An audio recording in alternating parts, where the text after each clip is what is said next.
Hi student. पिछले lecture में हम लोगों ने टाइप ऑफ मैट्रिक्स की बात की थी, जिसमें हमने आपको आइडेम्पोटेंट मैट्रिक्स की बात बता दी थी कि कोई भी मैट्रिक्स आइडेम्पोटेंट कब होती है। आज हम लोगों का टॉपिक है निलपोटेंट का। A matrix is said to be the nilpotent if must be this is square matrix. पहली चीज़ तो निलपोटेंट होने के लिए उसका स्क्वायर होना ज़रूरी है एंड ए की power M is equal to zero.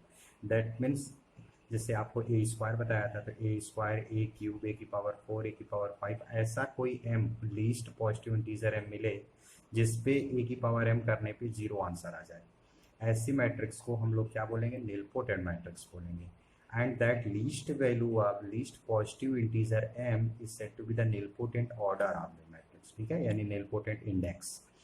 Maybe the example are A is any matrix and A की power cube is equal to 0. This is a fixed matrix, okay? And its power cube is equal to 0. That means अगर A की power cube करते हो means A into A करोगे A square आएगा, फिर A square में multiply करोगे तो A cube आएगा। ये देखना ये 0 हो जाएगा। That means this is a nilpotent matrix and nilpotent order is 3. Okay? And more interesting result, maybe matrix A, this type of matrix. Its all element are non-zero. But A की power Q is equal to A Q क्या हो जा रहा है? आपका zero आ जाएगा। आप करके देखना इसको, जब मल्टीप्लाई जान लोगे तो आपको आ जाएगा उसमें। अब आ जाता है nilpotent order of the matrix. यहाँ ए की पावर 3 पे जीरो हो रहा है, दैट मीन्स इसका निलपोटेंट ऑर्डर क्या हो गया? निलपोटेंट ऑर्डर की बात करें हम लोग तो सीधा सीधा आप कह सकते हो। तो अब आ जाते हैं आगे की कहानी पे।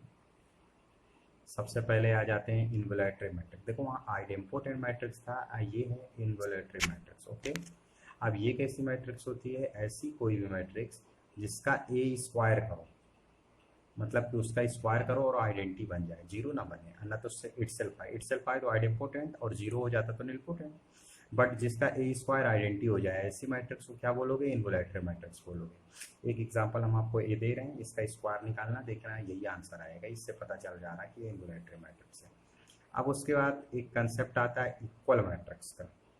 अब आपको बताना है इक्वल मैट्रिक्स का कंसेप्ट में कि a matrix is said to be the equal matrix. कब आप मैट्रिक्स को इक्वल मैट्रिक्स बोलोगे? आप इक्वल मैट्रिक्स तब बोलोगे जब दोनों मैट्रिक्स में ये तीन बातें हो रही हो। तीन बातें कौन कौन सी हैं? फर्स्ट, एम क्रॉस पी की कोई मैट्रिक्स है और एक दूसरी मैट्रिक्स है आपकी एम क्रॉस एन की, एक है पी क्रॉस क्यू की। तो आपको ये याद रखना है कि पहला एलिमेंट पहले, यानी number of row are equal, number of column are equal and each entry are corresponding entry are equal, not each entry. Okay, तो अब देखिए यहाँ पे यही तीन चीजें हमने बोली हैं। अब जैसे ये मैट्रिक्स आपस में इक्वल नहीं होंगी, क्यों नहीं होंगी? क्योंकि यहाँ ऑर्डर 2 क्रॉस 3 का, ये 2 क्रॉस 3 का है, 2 क्रॉस 2 एंड 2 क्रॉस 3। तो देखो ये number of column is mismatch, is not equal. That means for the second condition this is not equal matrix. Okay, तो इक्वल के लिए must be satisfy the given 3 condition. If one condition are violate, the matrix is not equal matrix. Now comes to next. अब देखो ये वही चीज़ जो reason हमने दिया। अब आपको एक क्वेश्चन दे रहे हैं, if two matrix A and B, अगर हमसे ये बोल दिया जाए कि ये matrix A and B equal है, find value of X Y Z and W where X Y Z are positive integer. देखो हर एक वर्ड का अपना मीनिंग होता है। यहाँ पे बोला है ना पॉजिटिव इंटीजर, और उसके साथ साथ क्या बोला है? X is greater than Y. Question को सॉल्व कैसे करेंगे? एक मेथड तो आप इसको कंपेयर कर लो, इसको कंपेयर कर लो, दो इक्वेशन बनेंगे पहले, और टू वेरिएबल टू इक्वेशन अपना सब्स्टिट्यूशन मेथड लगा के सॉल्व करोगे तो आंसर आ जाएगा। फिर जब x आएगा तो x की वैल्यू रख दोगे तो z आएगा, और फिर उसी तरीके से आ जाएगा। बट सब्स्टिट्यूशन मेथड लेकर बेटा जब आप सॉल्व करोगे तो क्वेश्चन बहुत बड़ा हो जाएगा। कोई शॉर्ट ट्रिक सोचते हैं, तो देखिए मैं आपको बता रहा हूँ। आपको गिवन है कि मैट्रिक्स इक्वल है, that means the corresponding element are equal, that means the first element this this and this. अब यहाँ पे देखिए वही चार इक्वेशन बनी। अब आपको ये वाली क्वेश्चन पे जाना है। आपको पता है कि x into Y is equal to 7, 7 is prime number, that means this is the product of only two 1 and 7, otherwise 7 and 1. If x and y are real number, so there are so many cases, maybe 7 and दूसरी value आप यहाँ पे ले सकते हो 1/7 and 49, cancel होगा 7 ही आएगा। और भी ढेर सारी चीज़ें आप सोच सकते हो, 1/2 एंड 14 तब भी 7 आएगा, लेकिन ये 1/2 1/7 लेने से ये रियल नंबर है, बट आपको क्वेश्चन में दे दिया है ये इंटीजर होना चाहिए एक्स और वाई। अगर इंटीजर होगा तो इंटीजर वो भी पॉजिटिव इंटीजर कह रहा है, तो अब पॉजिटिव इंटीजर में निगेटिव तो होने से रहा, दैट मीन्स पक्का है कि कोई एक 1 होगा एक 7 होगा। अब उसमें एक चीज़ बोल रखा है आपको कि x is greater then y, that means x बड़ा होगा y से, तो आप तुरंत समझ गए कि x की वैल्यू क्या होनी चाहिए 7 और y की वैल्यू 1, तुरंत आपका आंसर आ जाएगा x की वैल्यू 7 y की वैल्यू 1। बस यही वाली वैल्यू है, तो x की वैल्यू 7 आप पुट कर दोगे यहाँ पे, x की वैल्यू 7 करोगे तो y z की वैल्यू 1 आएगी। ओके, अब इसी तरीके से यहाँ पे z की वैल्यू 1 पुट कर दोगे तो ओमेगा की वैल्यू 3 आएगी, ओमेगा या w जो भी बोलो, दैट मीन्स हमार आंसर आर 7113। ओके, इस तरीके से आपका काम हो जाएगा।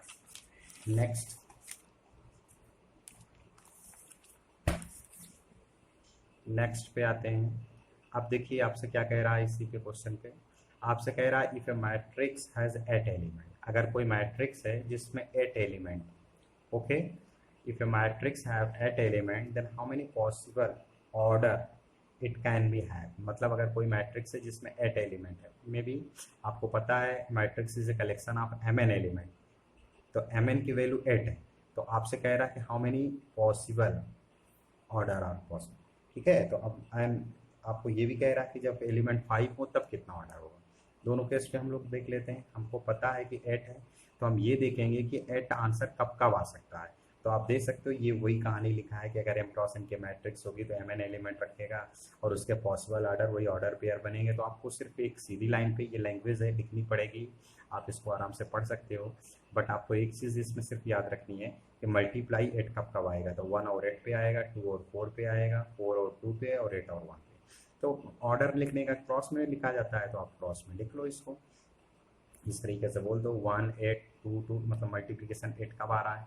अब उसके बाद आप क्या करो, इसको दिखा दो ऐसे, these are the order 1 cross 8 2 cross 4 4 cross 2 and 8 cross 1, this is the special type of matrix, maybe row matrix, and this is a special type of matrix, maybe column matrix।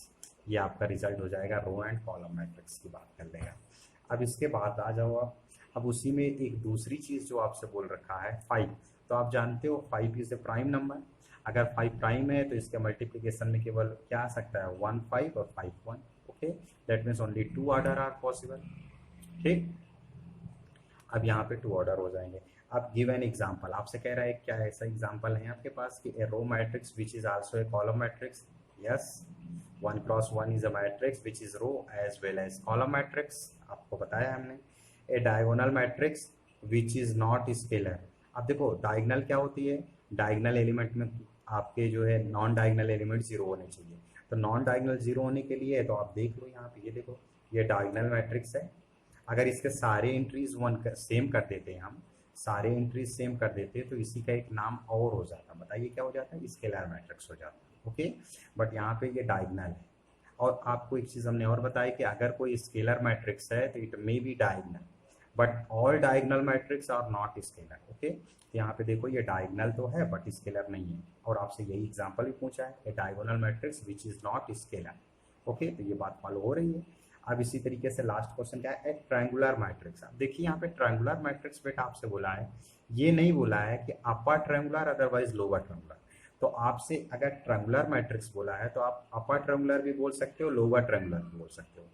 एक चीज और है, तो आप यहाँ पे अपर ट्रायंगुलर मैट्रिक्स लिख दे रहे हो, ये आपका अपर ट्रायंगुलर मैट्रिक्स का एंड लोअर ट्रायंगुलर मैट्रिक्स का एग्जांपल होगा, देखिए समझिएगा।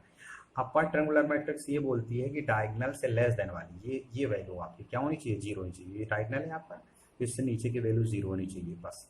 ये नहीं कहता कि इधर की वैल्यू 0 होनी चाहिए या नहीं होनी चाहिए, बस ये बोल रहा है कि नीचे की वैल्यू 0 होनी चाहिए। तो ये मैट्रिक्स आप बोलोगे तो ये आपकी अपर ट्रायंगुलर मैट्रिक्स है। अपर ट्रायंगुलर मैट्रिक्स क्या है कि डायगोनल के लेस देन वाली सारी वैल्यू 0 है, ये वाली वैल्यू इधर की 0 है, इसलिए इसको अपर ट्रायंगुलर मैट्रिक्स बोल सकते हो। This is also lower triangular matrix, why, because the diagonal upper value are 0, देखो ये अपर वैल्यू 0 है, इसलिए इसका एक नाम और क्या है, lower triangular. That means diagonal matrix is a matrix which is upper triangular as well as lower triangular matrix, okay.